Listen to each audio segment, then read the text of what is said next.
Okay, the February 4th regular meeting of the Board of Selectpersons is called to order. I'm First Select Person Christine Vitale, joined by Select Person Kupchik and Select Person Spolier, who's joining us remotely. Ask you to all please rise for the pledge. Will you raise in the pledge? I pledge allegiance to the flag of the United States of America and to the republic for which it stands, one nation, under God, indivisible, with liberty and justice for all.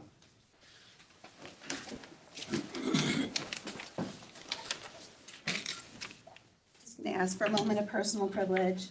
Yesterday, there was a special election. We haven't really spoken about it in depth at this meeting. I was reelected, well, I was elected to serve in a position that I had been appointed to in August. I want to thank residents for their support and just for their participation. Voter turnout, I think, was over 40%. We're still waiting for final numbers, which just speaks to how engaged our community is and how they care about the issues, and it's very important for our residents to speak out and have their voice heard. So I appreciate everybody coming out in the cold to cast their vote. It was definitely democracy in action. It's been an honor to serve in this role, and look forward to continuing for the remainder of what would have been First Selectman Gerber's term. I've enjoyed working with Select Person Kupchik and Select Person Spolier, so looking forward to continuing in this role. And I thank our residents for support, and we're going to continue on in a spirit of collaboration, keeping the discourse civil and being a voice for all of our residents. So with that, Bravo, then. let's get to work. Resignations. Flood Prevention, Climate Resilience, and Erosion Control Board, John Fallon R., 75 Lally Boulevard, term November 2022 to November 2027, resigned January 23rd, 2026. Human Services Commission, Cheryl A. Jones R., 175 Old Black Rock Turnpike, term November 2023 to November 2027, resigned January 21st, 2006. I would just like to thank both John and Cheryl for their years of service to these commissions. Thank them, and hopefully maybe in the future they'll want to re-engage on another board and commission.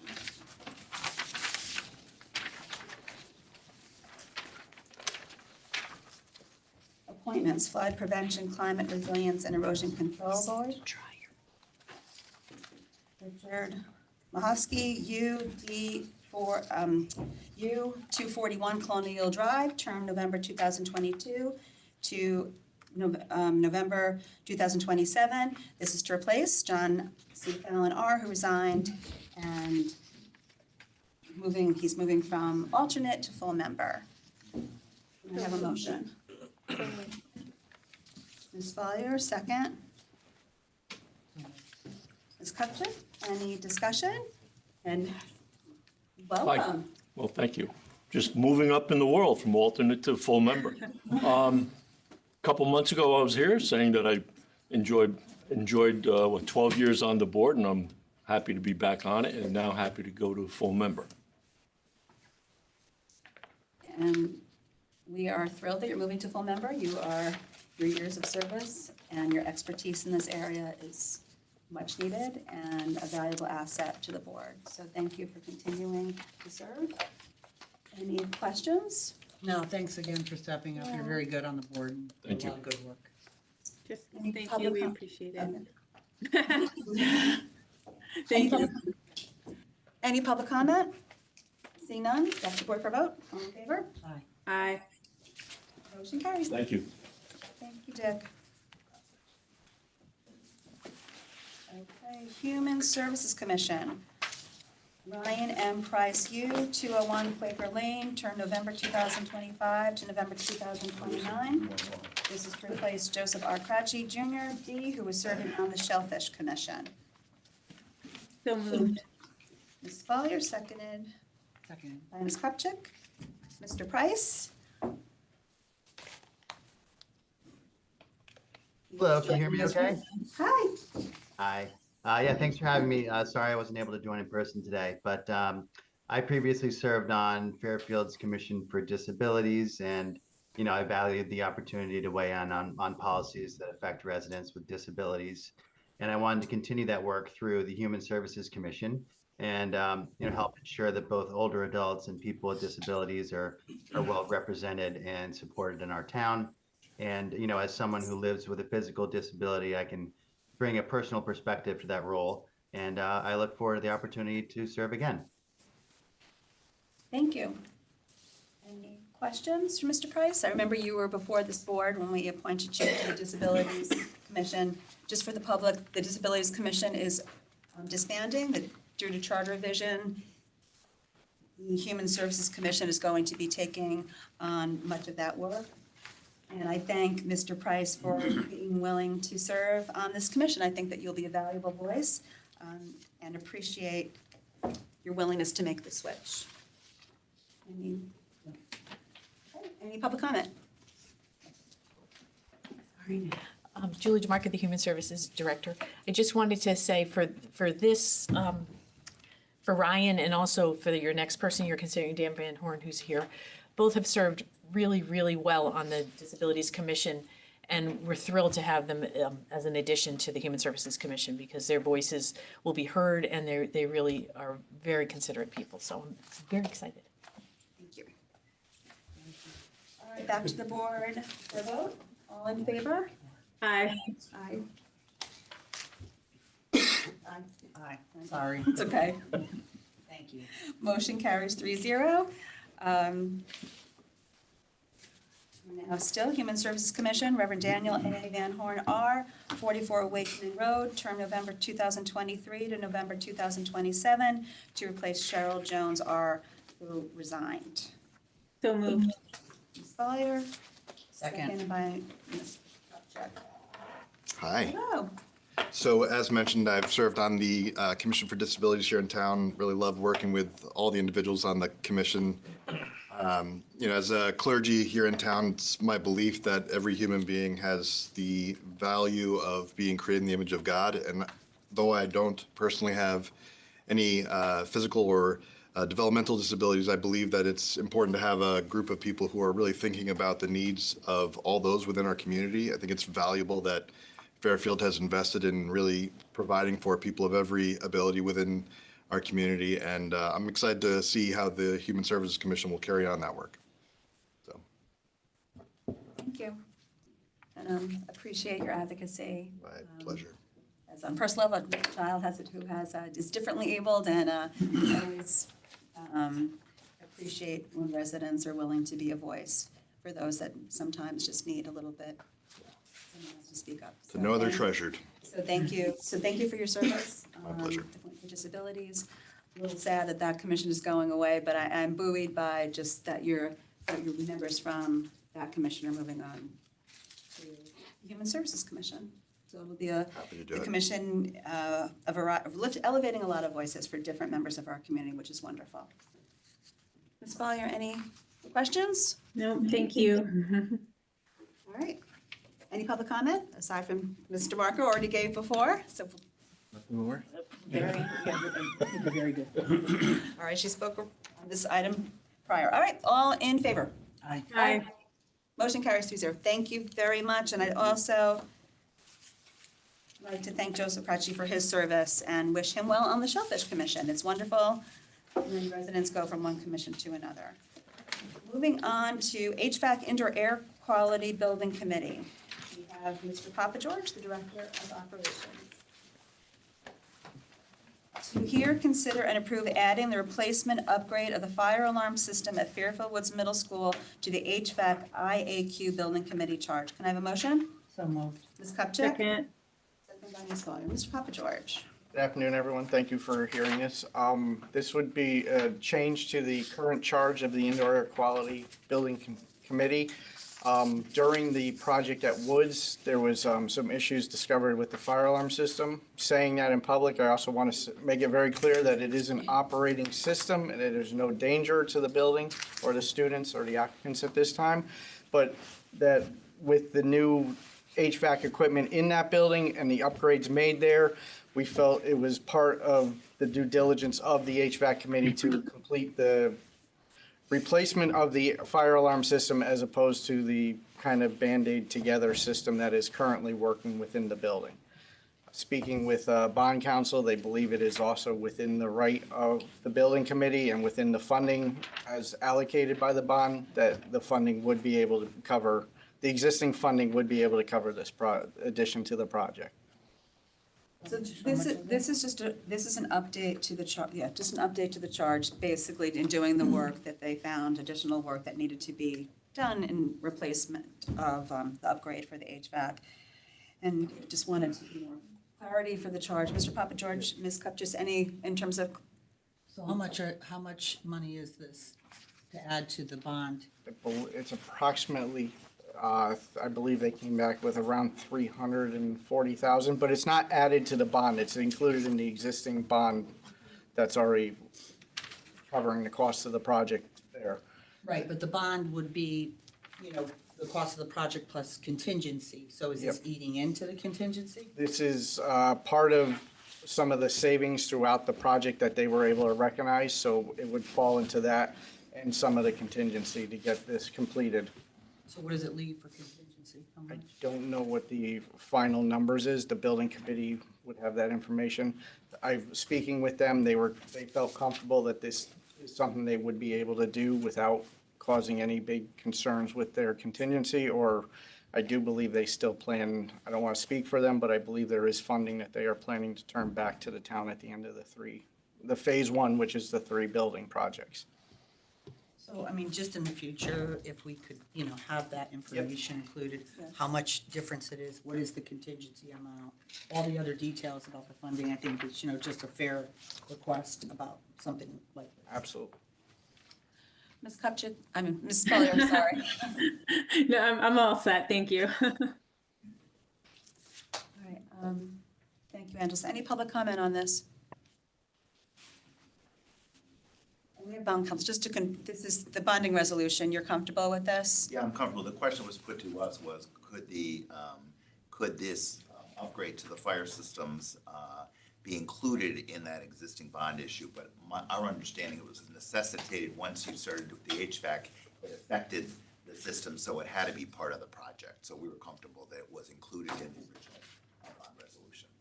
And obviously, the amount was not going up, or we would have had a different issue as the selectmen raises. All in favor? Aye. Aye. Motion carries 3-0. Thank you, Mr. Papa George. Oh, you're still up there. Fairfield Public Schools, Director of Operations. To hear, consider, and act on authorizing the purchasing authority to enter into the proposed contract with Silver Petroselli and Associates, Inc.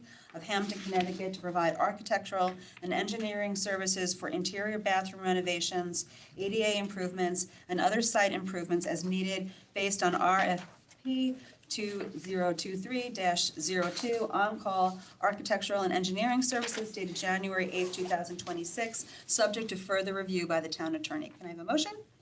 Ms. Kupchak? Second.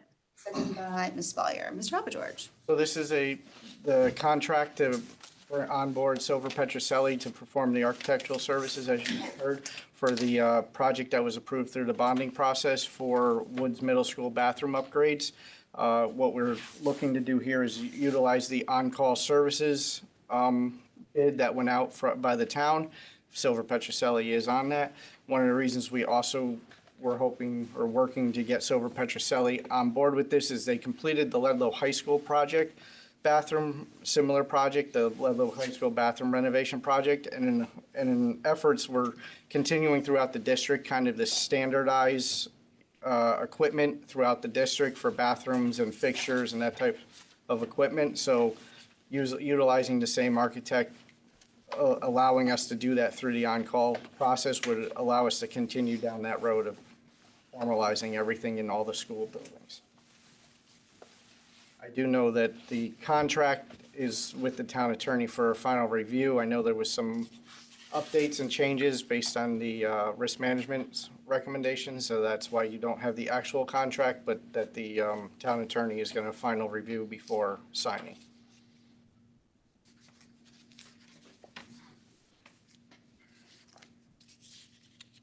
Questions? Ms. Spelling. Can you just clarify for me what the on-call service means? I mean, to me, in my head, that doesn't mean like projects like this. It means like something falls apart and they have to go in there like emergently. So my have understanding. Mr. Oh, Tulin yeah, I was gonna also say on. he's- We have our purchasing director on. Mr. Tulin, can you hear us? Do you want to take that? Sure, yes. Can you hear me? Yes. You can. Yeah, so we have the on-call architects and engineers list, and I certainly understand what you're saying there, but just for your perhaps for your comfort, it was developed in such a way to allow for projects across a wide variety of price points and scope. Now, if we were going to be looking at a multi-million-dollar project, I would not recommend using the on-call list for something like that, but it is set up in such a way to allow for 5-6 figure projects when it makes sense. Okay, thank you. Ms. Kupchak, any questions?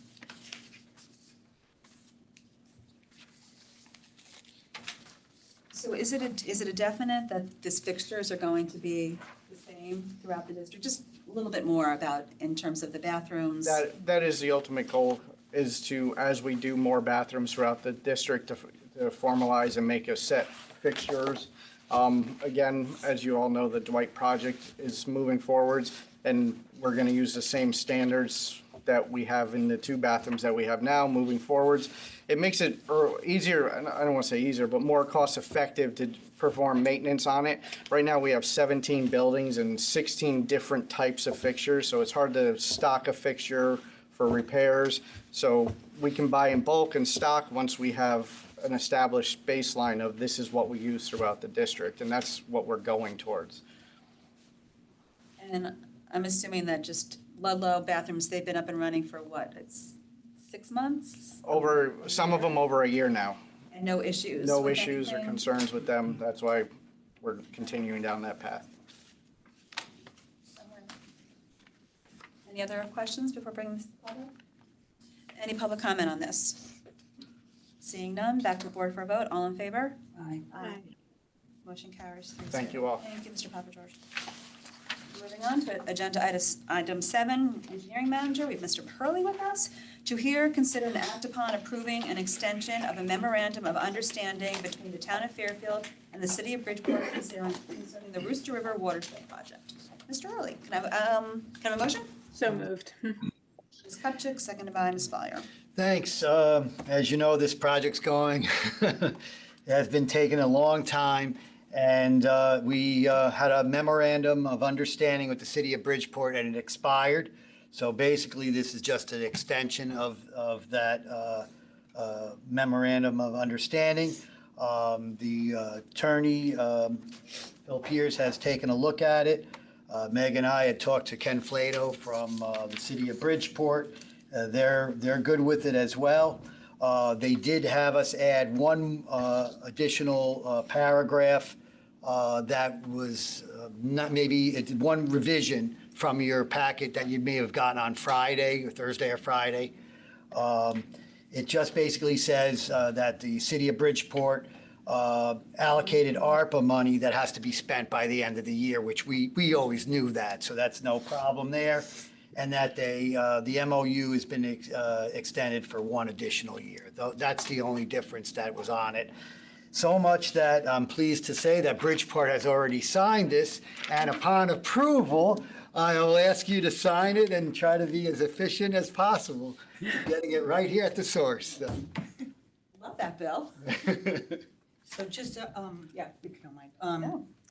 Bridgeport is using their rescue plan money for this, Yeah. so that we have to have it included in this. Yeah, that's that was just to cover themselves, and just to let you know on that, there's a Army Corps engineers permit fee, and when we have the contractor all set, unfortunately the weather's been holding it up, but when we give him the notice to proceed, he starts to work. The first 1 or 2 invoices will be paid out of the Bridgeport money. We'll spend that money first, and then the rest will be out of our money that was transferred. Okay, that makes sense. Yep. Thank you. Sure. that was definitely a concern, knowing that there's a deadline for spending that money and seeing it getting delayed. I know that it's good to know that we're gonna get it sooner rather than later. Any other questions? Any public comment? Seeing none, back to the board for a vote? All in favor? Aye. Motion carries. I was kind of serious. I know, I knew, I got my pen right here. Great, yeah, so this way. You know, we want this project moving forward. There we go. And then just to give you an update, we hope to have the other one, Tungus Hill, in the next month or two, the next month or so, go out to bid. And then when we get a contractor on board, we'll be doing the same thing. But no Bridgeport involved in that one. Okay. So, thank you. Good stuff. Thank you.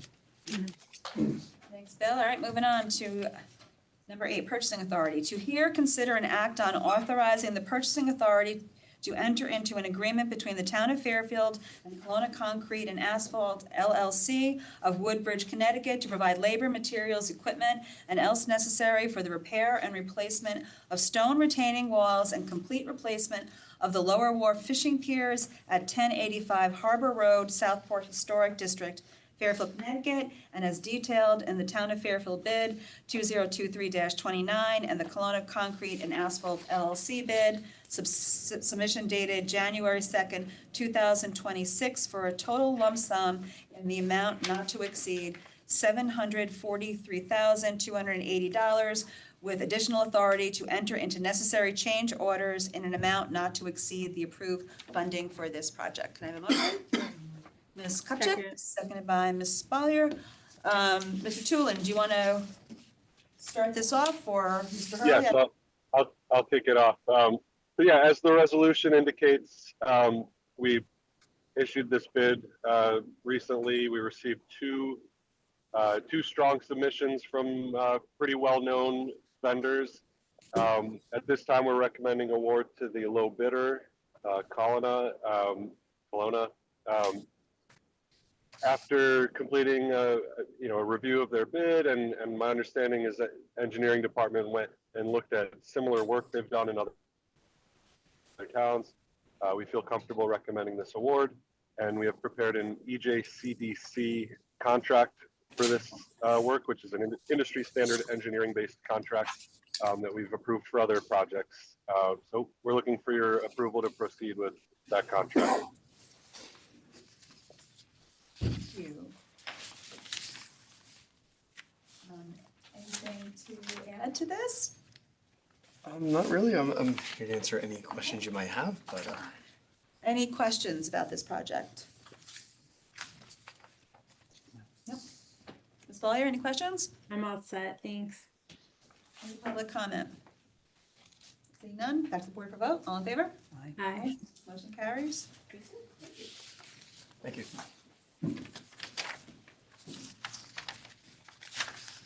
We have our town librarian, number 9, whereas the Library Board of Trustees wishes to donate the sum of $135,000 to the town of Fairfield, the town, to fund the cost of a feasibility study for the Fairfield Woods Library to evaluate potential future upgrades to the building and the donation, and whereas the town desires to accept this donation and use the funds for the purposes designated by the Library Board of Trustees, and now therefore be it resolved that the town hereby accepts the donation for the purposes designated by the Library Board of Trustees and hereby appropriates said donation for such purposes.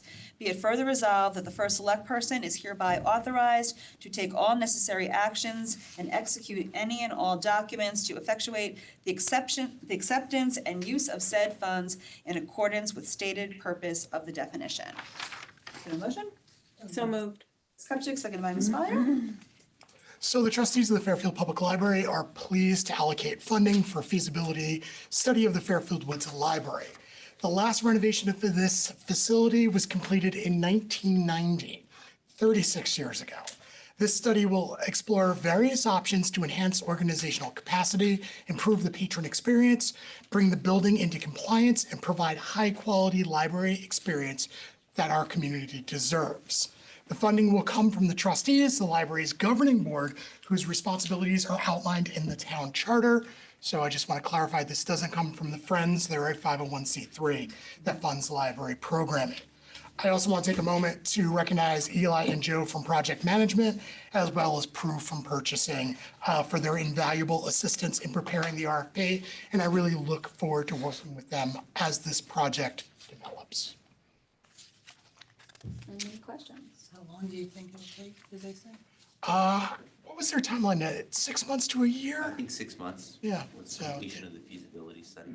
You know, I think we worked really hard on selecting an architectural firm that was qualified, but also familiar with the municipality. So I'm looking forward to the process moving forward. And there was significant interest in this process. How many? It was 11. 11 firms, which is wonderful. And it was a hard decision to make, which is always nice. Any questions? I just have a quick question. When did we do the elevator at the Fairfield Woods Library? It was before I came on, so it's probably 5 years ago. Okay, but So they that was would, a little bit before I came on. they would look at working around things like that we've recently updated? So, you know, the structure of the library is sound. James Ryan and the Department of Public Works have done an incredible job keeping the building in excellent condition. The HVAC system was recently upgraded. You know, unless the feasibility study uncovers significant issues with the building, I don't see a need for like new construction or like getting rid of the elevator. So no, I think we have some things in there that we're gonna keep. The building has great bones. I like the building. So, you know, the building has great bones. So I don't really see us, and that saves us money in the long run because those are the things that tend to drive projects up. Once you involve an HVAC system or an elevator into a project, you're looking at millions of dollars added on. So if we're able to keep that, it's not an elevator, it's a lift. If we're able to keep that, and of course we'll keep the HVAC system, then I think we're in really good shape to really change that building in a positive way. Thank you. I'm excited to see the changes or to see what it comes up with. I would instruct them to make sure they don't touch the elevator and HVAC. So would Helen. Because we spent a lot of money on it. So would Helen. So yes, we're Just saying. yes, and we were very forward with the architects about the changes. You know, that we don't want this a vanity project for the director or the architect. I think you guys know me, I am no nonsense. I want to keep this within budget and within capacity for the town. I don't want to add to the building and need to hire more staff. What I'd like to do is just make it easier to operate at the capacity that we currently have. On a high level, just some changes that you would, are a priority for you. I think, you know, when I came here 4 years ago for my interview, one of the first things I recognized was that it needed to be spruced up. It's not in the condition that Fairfield deserves. The physical plant did not live up to the reputation. That's the largest circulating branch in the state. So it didn't live up to that. I think people tend to look past that because we have such incredible staff and we do so many incredible things there. So, you know, I would like to see it look a little more modern. I'd also like to be able to reconfigure the space. We get so many teens there. I would love to see a dedicated teen room for that space. And, you know, and Eli and I have discussed this. We have probably the biggest impediment to this possible project is we can't reduce shelving. We can't reduce the amount of books that we have on the shelf. Every other library I've ever run, when we've done building projects, we just get rid of a few shelves and add a new room. That would not fly in this town. So we have kind of that added kind of, we need to keep all of the books that we currently have in that library. We can't change that capacity at all. So that's a challenge we have to work around, but you know, I'd like to bring the teens upstairs, get them out of the basement. Though sometimes we like to stick the teenagers in the basement. That's one thing I would like to see. And I'd also, children's programming there, it's really a great children's staff and a great children's collection. So make that space so it's a little bit more workable, a little bit better lines of sight so that we can see what's going on when the teenagers are having a little too much fun, but doing that all without impacting, you know, the day use of our retirees and the collection size. So it's a challenge. It's going to be a big challenge for these architects.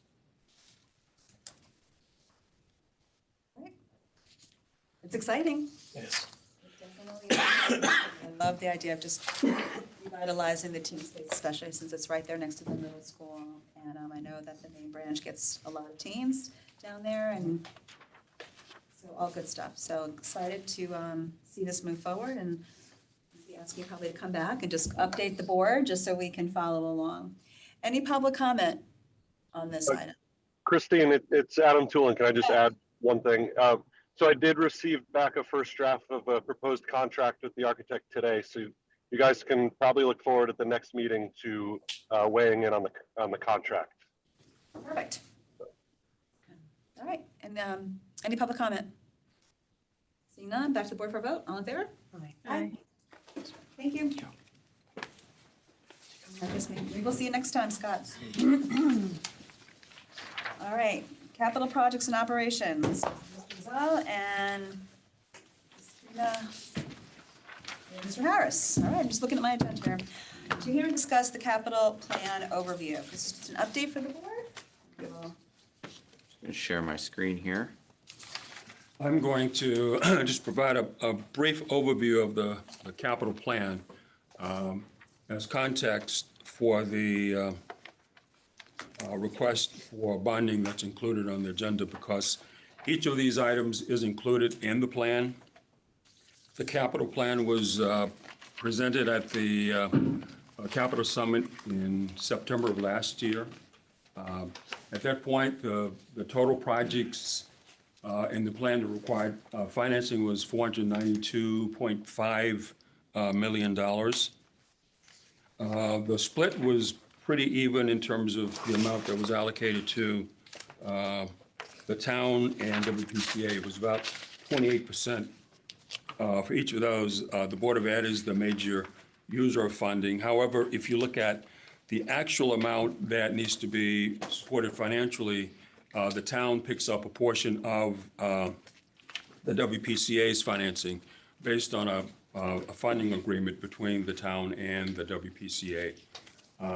Since that plan was completed, there have been some changes to the plan totaling about $10 million, which Eli will go through briefly, and then I'll come back and briefly discuss the assumptions and the impact that these changes will have on the overall plan. Thanks, Tom. All right, so just a little quick chart here showing the current capital plan versus the last time we presented the boards back in September. You see the town has the biggest increase, and we'll get into that a little bit more on the next slide. Board of Ed went up a little bit, and WPCA went up the least, but still an increase, and we'll get into why exactly each one of those went up. Here's the major changes to the plan on the town side. I broke it up into three categories. The first category is new projects, and these are new projects that were added since our meeting in September. One of them is the South Benson Marina underground storage tanks. It was identified that those tanks were coming to their end life and needed to be replaced. So we have a placeholder of $500,000 for that. Penfield Pavilion exterior bathrooms between Parks and Rec and DPW. There was conversations of possibly renovating just the exterior bathrooms at Penfield. So we put a placeholder of $1 million on that. And there are two engineering projects, Pequot Avenue, Post Road, and Bronson Road neighborhood improvements for $390,000. That's just for the design, and Stratfield Schools connectivity project, northeast section of town. And that's again just for the design for $450,000. So those projects are new to the plan. You guys have never seen those projects. But they are not planning, again, we're not planning on bonding any of these projects today. The project increases, we had three of them, three significant increases. The first one being Pine Creek McLeavy Tide Gates. That increased by $4.5 million. And the reason for that is because our original estimate was for a repair of the tide gates. And after receiving a report from our design team, a repair was no longer feasible and a complete replacement was recommended/needed. That's the same story with the Riverside Creek Tide Gate. This one went up $2.2 million. Again, after we received the report, it was identified that a repair is not feasible and a complete replacement was needed. The last one on the project increases the police department rehabilitation. That shows a $4 million increase. The reasoning for that is increased scope of the renovation.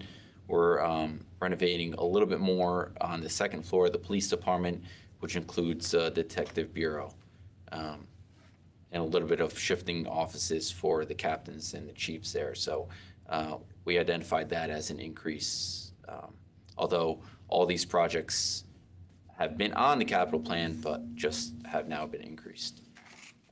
And a couple deducts, command mobile shift replacement. We removed $1.1 million from the plan simply because there was no grants available, and speaking with police and fire, they did not believe that this was necessary without receiving a grant. The police department body cams and dash cameras, $2.6 million approximately. That was removed from the capital plan because it was added to their operating budget per the Board of Finance last 3 or 4 months ago. And there's a few other changes, minor changes that added up to $258,030, and that's a sum of adding escalation, removing smaller projects and adding some minor funding sources. So the total changes on the town's capital plan on the town side is $9,025,574. Any questions on that slide? Any questions on the slide? I'm good. Ms. Kupchak? Major changes to the plan from the Board of Ed side of things. One increase was 1.288 million. That was simply because we wanted to match the Spiegel's report for the new Dwight School. This was discussed during the bond approval for the school, so we just had to match the capital plan up to that. And there were a few deduct changes overall, adding funding sources and removing a few smaller projects. On the WPCA side of things, it was a flat $300,000 increase, and that was only because we shifted some projects out further along in the capital plan, which added escalation. So that was a simple, straightforward increase for WPCA. Any questions on those? Any questions on that one? Ms. Kupchak? I'll wait till the end. Okay.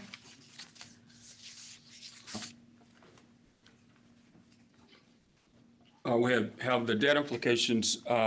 Really, this is a part of the assumptions, which is on the next slide. I'm not really going to go through the detailed assumptions because basically these are the assumptions that were in the original plan. And if we were doing the plan today, these really would not change. If we look at interest rates, there hasn't been any significant change in interest rates or the other assumptions there. As we have put this together, one of the assumptions we make is that, or one of the goals we have is to ensure that the ratio of debt service, which is principal payments and interest, is at least 10%, less than 10% of our annual budget. When we did the plan originally, that ratio was 8.85%. If we incorporate these changes, it's about 8.99%. So the overall assumptions haven't changed, but the impact of the changes would have an impact on that ratio, so a slight increase. Are we still, can I? Yep. So if there are questions, yeah. Are we still, so you're saying where are we, 8.99. So the goal is to be less than 10%. Yeah. And the original plan was 8.85%. With these changes, we're at 8.99%. So is this gonna, will this have an impact on our overall overall ability to continue on the projects? No, that we no, have in no, our no. Waterfall? No, that's, again, the concern is if you are at 10% above in terms of how we look at it. So as long as we are below that 10%, we're fine. And in putting this together, we have contingencies in to ensure that we stay below the 10%.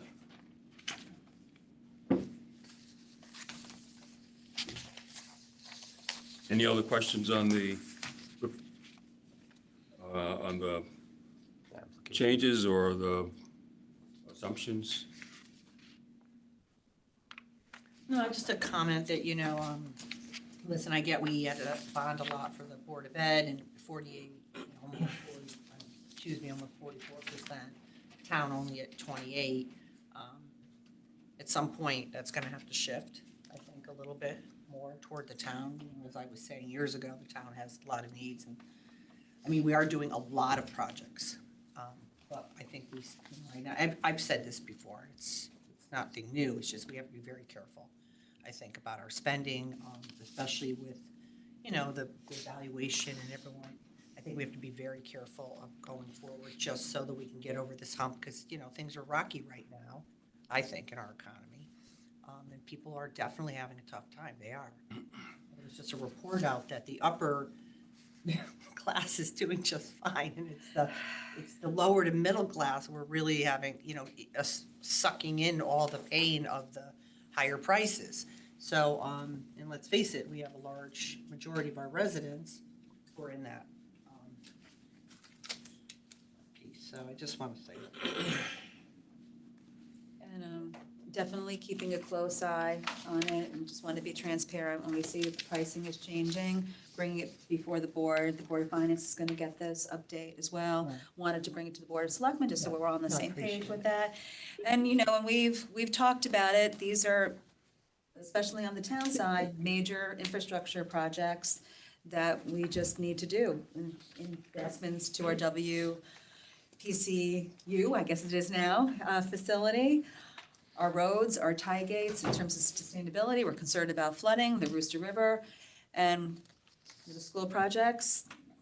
Knock on wood, we're hopefully, if there's still, we're maintaining a number of buildings that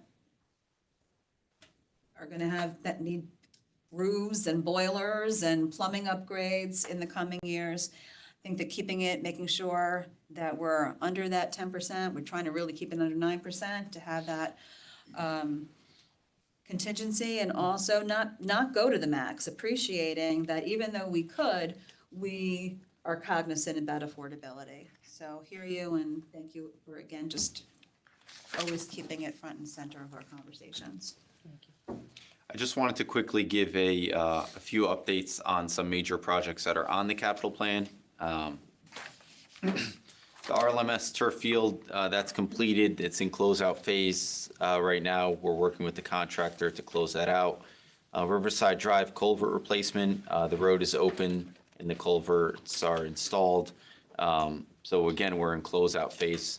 Come springtime, when the snow melts, they'll go back out and seed and hay all those topsoil that they laid down. That's the same thing with South Pine Creek tie gates. It's in closeout phase. Tie gates are in. They're working on a few restoration items, which they'll have to come back in the springtime to complete. The police department design's wrapping up. We will be seeking authorization after we go out to bid for that project. We right now anticipate construction documents being completed in the middle of March for that. Adaptive Rec Center, it's currently in design. We're working with a contract to get that going, get signatures on contracts and everything like that, but we're gonna move that ball forward in the next week or so. Townwide radio projects, that's on the capital plan. The second batch of radios have been ordered. This second batch includes Parks and Rec, Board of Ed, Conservation, and DPW. So that's to get everybody across town on the same radio network. Commerce Drive Bridge, it's in construction. There's a detour in full effect. We anticipate construction to be completed Q4 of 2026. The Rooster River Fairchild Wheeler, as you guys heard earlier from Bill, contractors to begin Q1 of 2026, hopefully when a little bit of snow melts and the contractor can get out there. And the Lower Wharf Fishing Pier, which you guys just approved today, again, contractor to begin in Q1 of 2026. So those are just a few of the major town projects that are out there and we're actively working on. Regarding WPCA, you have some plant upgrades. We signed a contract that's a progressive design build. This is the first time that the town has signed a progressive design build contract, and that's in hopes of accelerating the plant upgrades themselves, but also getting better pricing for some of the equipment and MEPs that we don't necessarily have the greatest drawings for. So working together with a contractor and a design team to put together drawings for that. East Trunk Line, the wetlands crossing is in progress. That's phase 1 of the project. It's in progress. They're working on it. They're actively driving piles now. Phase 2 is a little bit delayed because we had some troubles obtaining a Connecticut Deep dewatering permit, only because we tested for PFAS in the water. And so we needed to obtain a dewatering permit, but we are, with conversations and meetings with them, we believe we have a path forward in getting that phase 2 project moving. So within the next month or so, we'll send out notifications to the residents, advising them that construction will begin again. And of course, for the Board of Ed, you have the Dwight Elementary School. I believe, I don't want to speak for the building committee, but I believe they're awaiting selection of a design team. And that's all I have. The next slide. Yeah. Like, we just did Penfield. What bathrooms are these? So these are the two, these are the actually 4 exterior bathrooms, which we did not touch with the with the improvements. Were they that bad? They are bad. We did Building in 2015. We did a walkthrough with DPW, James Ryan and Anthony, and what they discovered is the waterproofing in the bathrooms are failing, so the subfloor is rotting out. So James Ryan has to keep sending guys out there at the beginning of the season to replace tiles, and it's chipping and they're breaking out. So they do need some improvements. Again, we're not, this may not be immediate, but we have to put it on the capital plan to forecast it out. Do you foresee using different types of materials next? I mean, I don't want to get too far ahead of ourselves. Oh, but absolutely. In terms of just, to your point, it hasn't been that long, and But Sandy did hit it, so. but The bathrooms were not built for the amount of people that are using them. There's a ton of people that use those bathrooms, and the bathrooms just aren't built for that much usage and that much cleaning. So in the new build, we were talking about possibly doing epoxy flooring, where you can hose it down and keep it clean quicker. You can have an attendant there with a hose just hosing down and it all goes to a drain. Right now they have that, but unfortunately the waterproofing is failing. So the subfloor is rotting out and it's causing problems for DPW. I don't remember if we discussed this when we did the project for the renovation. I mean, even just raised with the. Well, that wasn't part of it. That was not part of it. Yeah, that was the FEMA notice violation. Were these outside bathrooms open during the renovation at all? No, they were closed. They were completely closed, so they didn't get any activity during that time. They did not, no. I just asked because I remember there was just some other discussions while we were doing we were addressing the NOV, that the roof, that there was, other things. Yep. Which Issues with the building, that should we be doing more than we did at the So much time? money, And I yeah. know that there was not a real appetite to do that at the An time. appetite to do the job. I know. We don't want to push our luck. All right. Eli had so much fun. it was 2.5 years of my life. Yeah, it was really lovely. All right, and then the next thing on our agenda is just the bond resolution, the bond authorizations. So I'll pass it back to you, and I'll here to help answer questions and give a little bit more detail. Okay, any, just last questions just on the update? And just for the board, the Axon, when the Board of Selectmen persons reviewed it, the Axon project was still on the waterfall. It came off when it went before the Board of Finance, just question of how long the equipment would last and whether or not it was really appropriate to bond it or not. And we decided that it really wasn't, which is why it's coming off of the capital plan and will be hitting the operating budget instead. All right, thank you for that update. Also, and just, this is increase in expenses, but we'll continue. We have a grants manager, which will be continually looking for any sort of, grant opportunities that might offset future costs for these infrastructure projects. All right, moving on to agenda item number 11, capital bonding resolution, 15 years, requires Board of Finance and RTM approval. To hear, consider, and adopt a bond resolution entitled, a resolution appropriating $2,642,350 for the purchase of vehicles and equipment for the Department of Public Works and authorizing the issuance of bonds to finance such appropriations. See full resolution in the backup. Can I have a motion? So moved. Second? Ms. Kupchak, seconded by Ms. Valier. This is a continuation of the capital plan for DPW. It's been on the, the equipment plan. It's been on the capital plan for 5 years. This is a continuation of it. This is replacing major equipment for DPW. All this equipment costs more than $150,000, which is why it's not included in their operating costs. On page 4 of the backup for this resolution, you can see a list of the equipment that they plan on purchasing. Again, this is divided into 3 years, and why we do that is because of the lead time for some of this equipment. Sometimes we have to write a purchase order, wait 10 to 12 months in order for new pieces of equipment to show up and then make final payments. Any questions?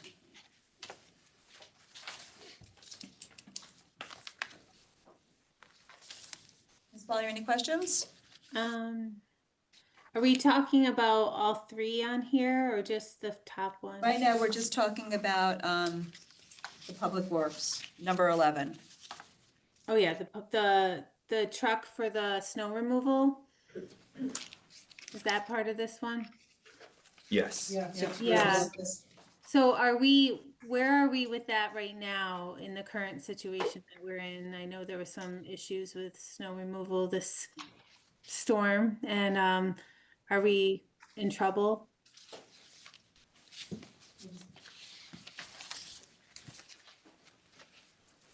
No, I don't think we're in trouble. It's just the ongoing equipment replacement plan for us.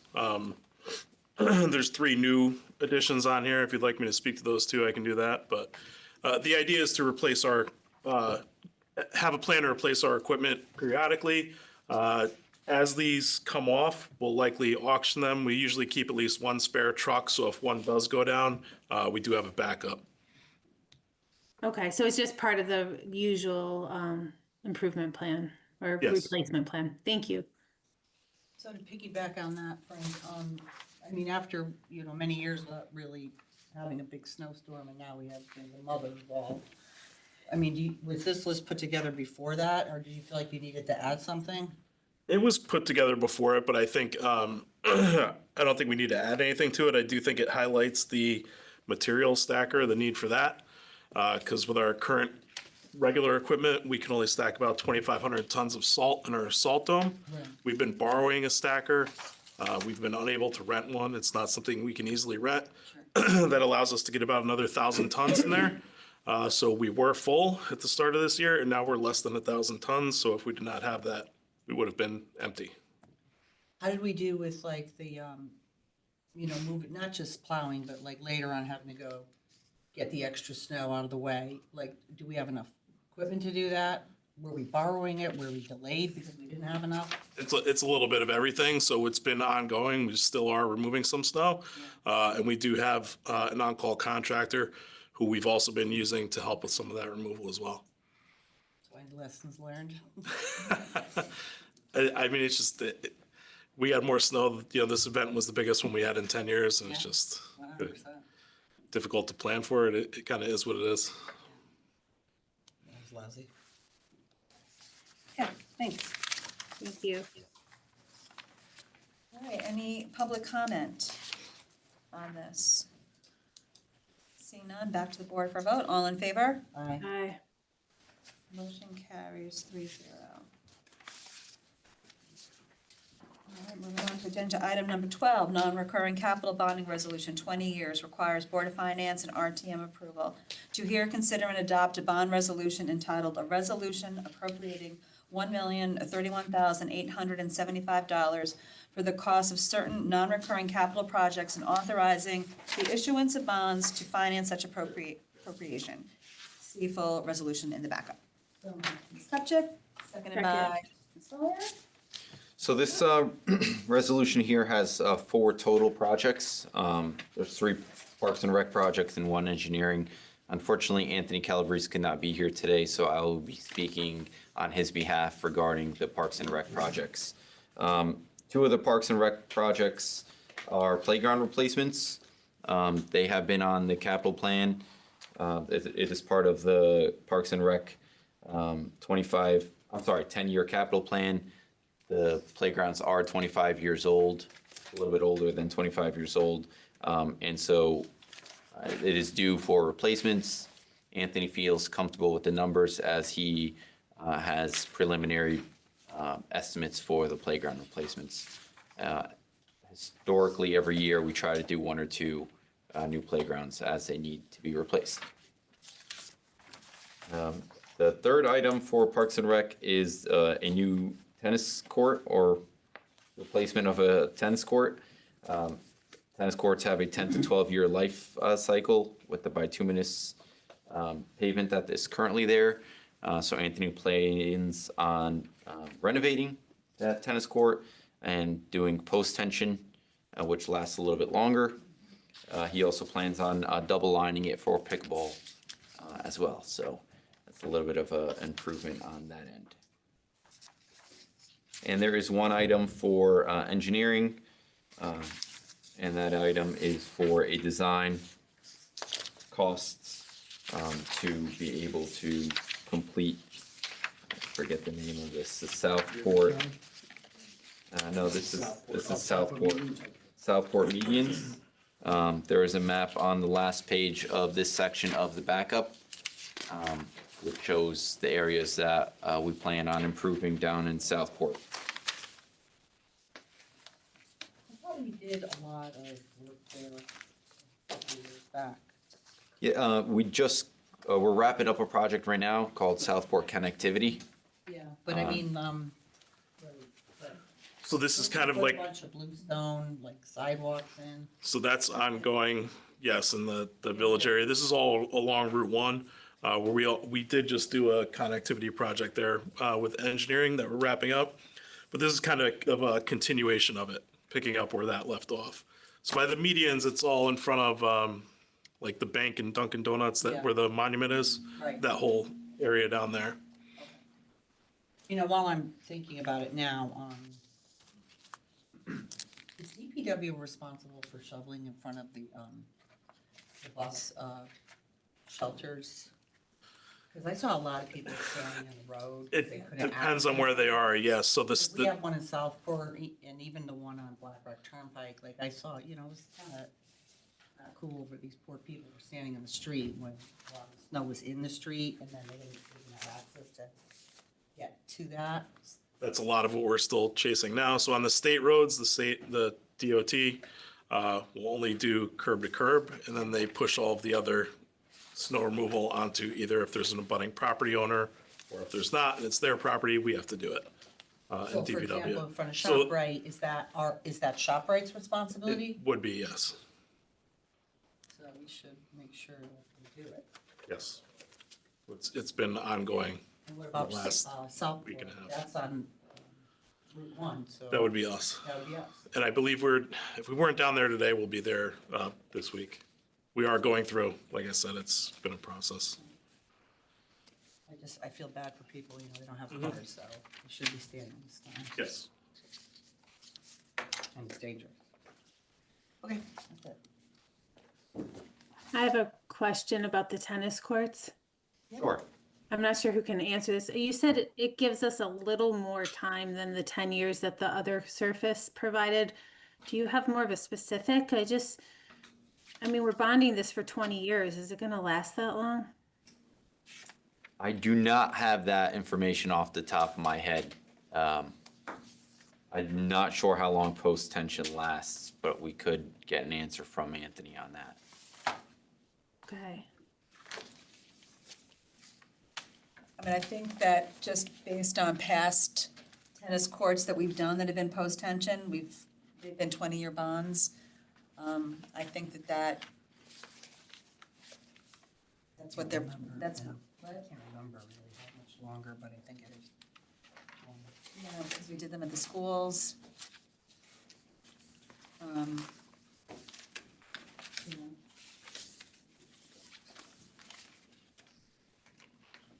I just shot Anthony And a text message, so if he's on his phone, he should respond. My recollection is he's always said they last for 20 years. Yeah, I mean, that's, Yeah, I thought so. My recollection. Okay.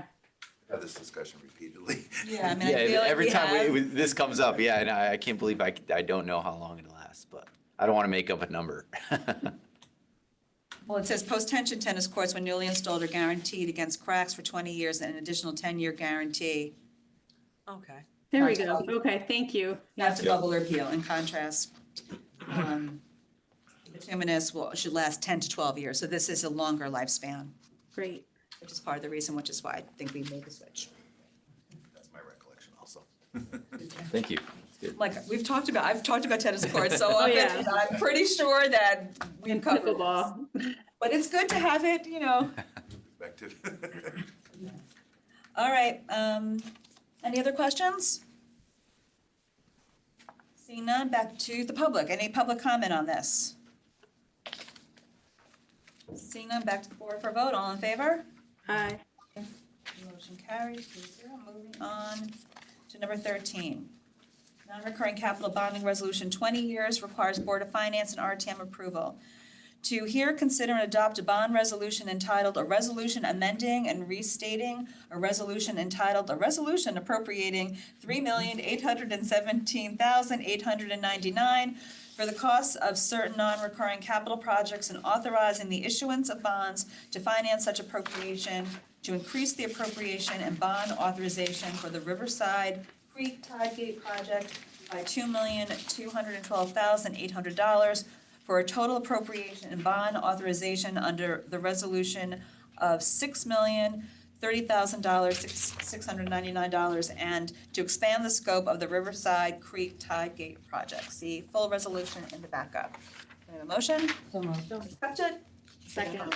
Ms. Sawyer. So just a little bit of clarification on this, because I've gotten some questions since this was posted as backup. This is a revision to an existing bond resolution, which is why you see a list of projects on as part of the backup.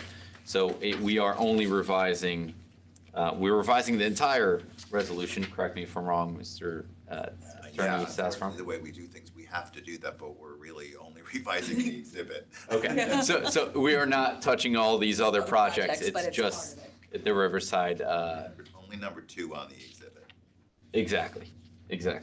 And as I said before, again, we received a report from Race Coastal Engineering, who's doing the design on this, that says that, their recommendation is a full replacement, not a repair.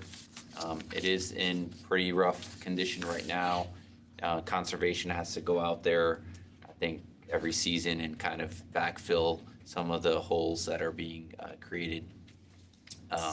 So we are seeking a full reconstruction of this tide gate. I believe, Bill, correct me if I'm wrong, it's going from 1 tide gate to 2. Yes, self-regulating tide gate and sluice gate. And as Eli mentioned, just in the year 2025, we had encountered 2 sinkholes, which which is kind of a warning sign that we got to get this project moving. They've been filled and repaired, no problem, but it's just a beginning signs of we have to tackle or address this one. And that's why this one is placed before the other one. We were hoping to do both 2 years from now, but this one we want to make sure we have it plenty of time, because it's going to take some time for permits and all that stuff too, so we want to make sure. Any questions? All set.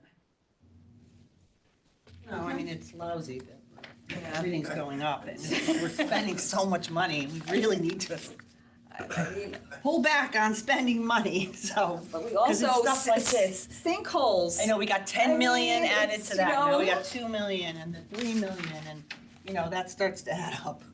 Just saying. Just to clarify on the formatting issue, recall your non-recurring capital items under $1 million, and that's when we do the list, and if they're over $1 million, we do a separate bond Right. resolution. And obviously, this started significantly under $1 million, and that's why it's on this list of projects.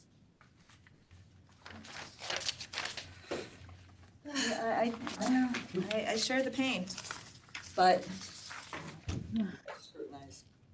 I would just say we need to scrutinize other projects, because if everything's gonna start going up like this, and we're gonna have to pull back. And I think that the capital, we are, which is why the update is before us, so it's not, No, I get it. it's not something that we're only doing once a year, we're taking a close No, I eye, and as appreciate things are escalating, that, And I'm glad that you pushed for that we get to have the opportunity to review it at our own board, so.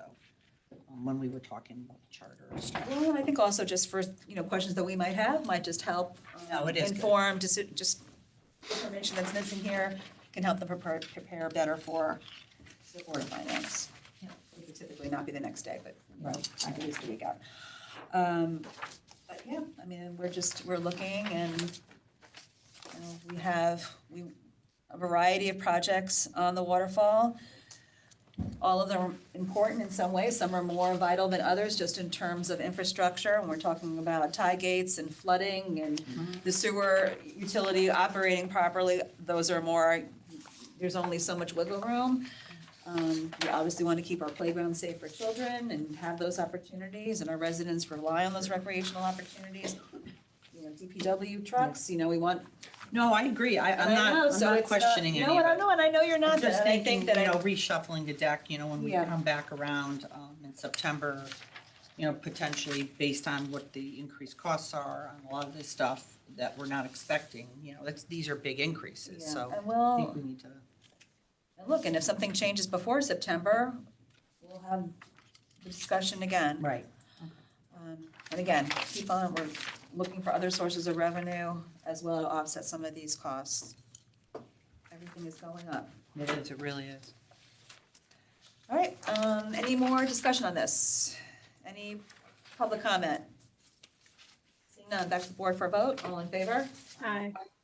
Motion carries 3-0. Thank you so much. so much Just for one your- clarification on the tennis courts. Yeah. Anthony said they last 40 to 50 years, and they have a 20-year guarantee against cracks. So that's what the 20 years is on the resolution, so. just as Thank a- you. 40 to 50 years, well, That's great. that's, Thank you. yeah, that was not what I was expecting. All right. Thanks for checking with him. All right, moving on to minutes. To review and approve the draft minutes of January 21st, 2026. Thank you. Thanks so much. Subject, seconded, Ms. Collier. Any? Thanks, John. Any discussion? No, I'm gonna abstain because I was absent. All right, any public comment? Seeing none, back to the board for a vote. All in favor? Aye. Aye. All opposed? Abstain. All opposed, exceptions? Motion carries 2-0-1. Okay. Refunds, to consider and act upon tax refunds as recommended by the tax collector in the amount of $7,095.70. So moved. Ms. Kupchak, Second. second by Ms. Follier, any discussion?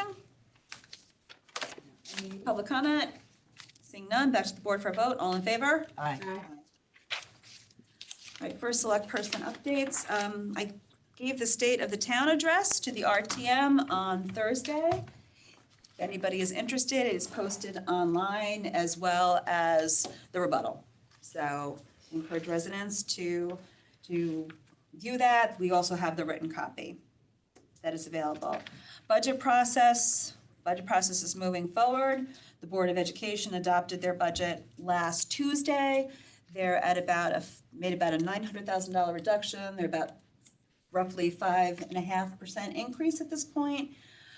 We continue to meet with department heads to finalize the town budget, which will be presented to the Board of Selectmen on the 23rd. The 23rd, and that will, February 23rd, so a couple weeks. That will, I thought you were saying March 23rd. no, February 23rd, couple weeks, and then it'll go to after we vote, it'll go to the Board of Finance, and they'll have numerous budget reviews for the month of March. The public will have an opportunity to give public comment during our meeting, as well as the annual public budget session, which is the last Saturday in March. But those dates are also posted on the town website. I just want to let you know that it is moving forward. As we've said, tough decisions are going to have to be made, especially with the revaluation. The reval right now, residents who would like to file for an appeal, the window is now open, February 2nd through February 20th to apply to file an appeal. Do you happen to know if Tyler was able to accommodate do they have enough people to accommodate whoever was reaching out to them earlier for the first phase? We went through, they heard all the informal hearings. We did open up town hall on Martin Luther King Day. Oh, okay. So they could have hearings, even though it was a holiday. We did make the space accessible because they wanted to get through all of those hearings, and they were able to get through them. And notifications are going out this week. Yeah.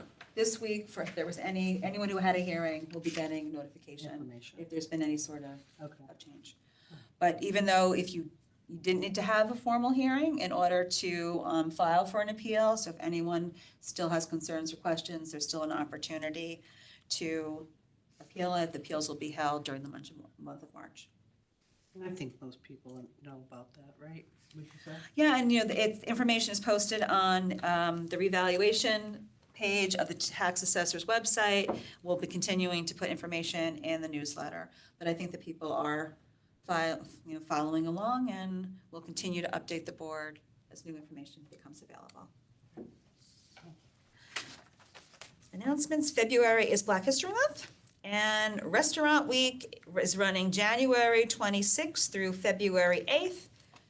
So some great deals to be had. I encourage residents to beat the cold and go dine out and treat yourself to a nice meal out in one of our local establishments. Any other announcements from the board? No. All set. All right, seeing none, motion to adjourn. So moved. Ms. Kupchak, Second. second by Ms. Pollard, all in favor? Aye. Aye. Carries, we are adjourned. Thank you. Thank you. Feel better, Marcy. Thank you. Congratulations. Thank you.